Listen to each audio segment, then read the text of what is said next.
Hey team, welcome back. When we left our last chat, I didn't think it would just be a few hours later that we'd be regrouping on the same day, but it must have been telepathic as I was checking my messages after, and while we were talking, I actually got two messages that talked about the due date. And I know when we were just talking, we sort of talked a little bit summary about it, but one of the questions I got had a union year end of like a March, a trust year end of September, and it just brought up a general sense over what guidance, what might be the best approach to address those type of situations. And I know, Jason, you work on some similar things and have, but if we could just talk a little bit more about that, then I promise then we're talking for today on the T1 and we'll save the rest. But do you have some guidance that you can share, Jason? Yeah, I think we all do here. I know when I first read the DOL instructions, my head spun around and I was like, I need to read these again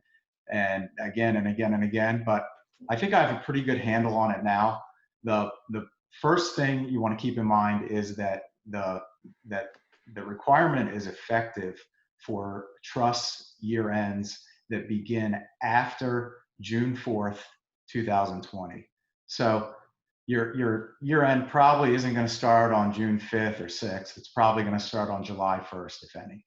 So that would be the first trust year that would be applicable for the T1. So that's the first thing to keep in mind.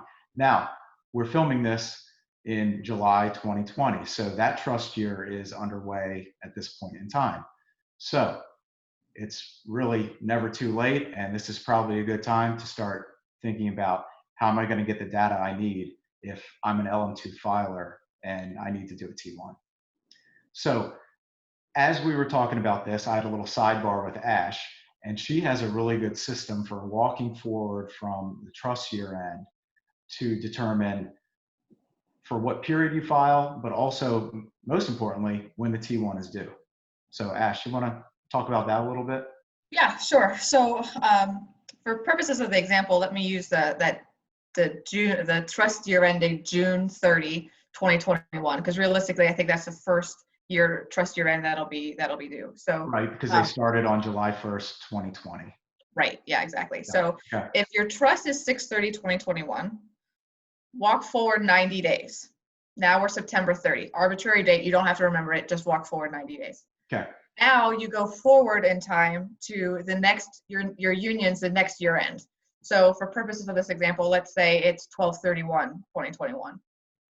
So now 12/31, that's my union year end date. Okay. I'm going to go forward another 90 days. So now I'm March 31st. That's 90 days, right? Yes. Yeah, okay. And that's when my LM would typically be due, right? Right. Okay. Now your T1 for that trust and year end is 6/30/2021 is also due. Is also due on the same day. Right. Now, right. So like another example would be if like let's take where your year end is March 31st. Okay. Right? Because you know how close that could be to that 6/30 timeline? Yep. So 6/30/2020, forward 90 days, we're 9/30. Forward to the next union year end, which is March 31st, 2022. That's the union year end, right?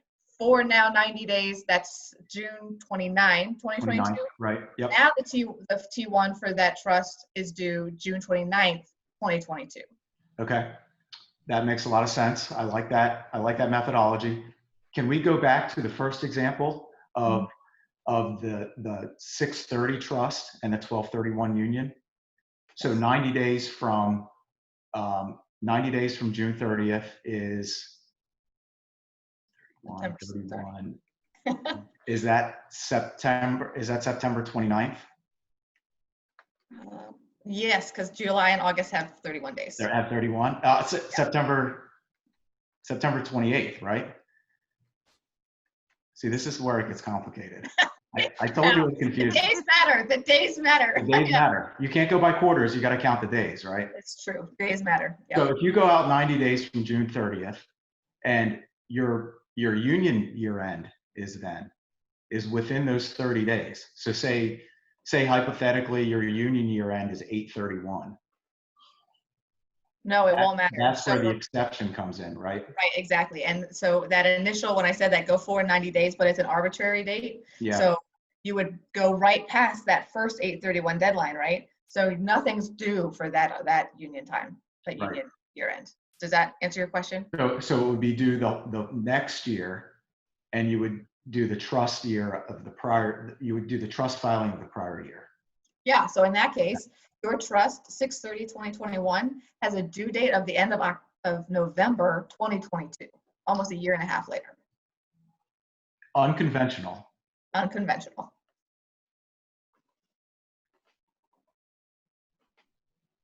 So Dave, now that we've gone through that example, those series of examples, does that logic make sense to you, or is there anything that you could add to make this even more or less confusing? In 5 words, Dave, if you can do it, summarize it. I think call Ash is the five. I would use 2 words for that. Okay. It is overly complex. You're having to deal with not only the year end of the trust, but the year end of the union, and they've put this exception in there, and I really think it was meant with good intent. And the department realizes that the activities of these trusts can be complicated entities. And what they didn't want to do is have a union have to, struggle to achieve its LM2 filing responsibilities, and at the same time have to try to deal with the information coming in from a trust in which they're interested. And that just seemed like too much. And so this exception was created to make that burden easier on the labor organizations. And so, Ash, I think your example works really, really well in terms of trying to figure out which year we're talking about. But, and I would say this, that if the union and the trust have the same year end, which happens quite commonly, then in that scenario, then this exception would apply, Mhm. and you would be able to file what we'll consider the prior year T1 for that trust, while you're filing the current year LM2 for the union. And so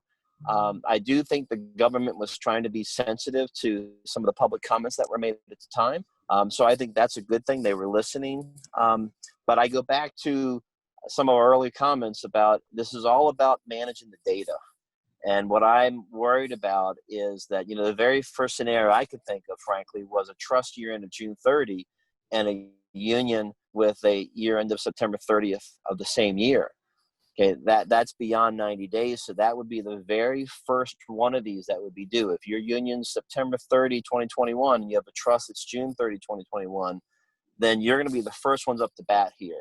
And I would just hate for you to get another 5, 6, 7 months down the road and then make the decision, oh my gosh, we're going to have to deal with this thing, and then try to get your arms around all this data, because it is going to be a massive exercise.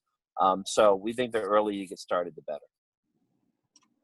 Yeah. Well, that wasn't 5 words, but 305 words is good enough. Yeah. So clearly, we're in a period where sort of having, and there's Wally joining us, in a period where having, preparing now really is the key, is that you may not file this for down the road, but as you said, Dave, the time to prepare is now. Absolutely. For that point. So, all right. Thank you all very much. And like I said, I'll send out an invite for the future, and then we can regroup on a little bit more of the feedback. But I just wanted to clarify a little bit more on the due date, because it is unfortunately not a simple answer, but I think this helps a lot. Thank you all. Take care.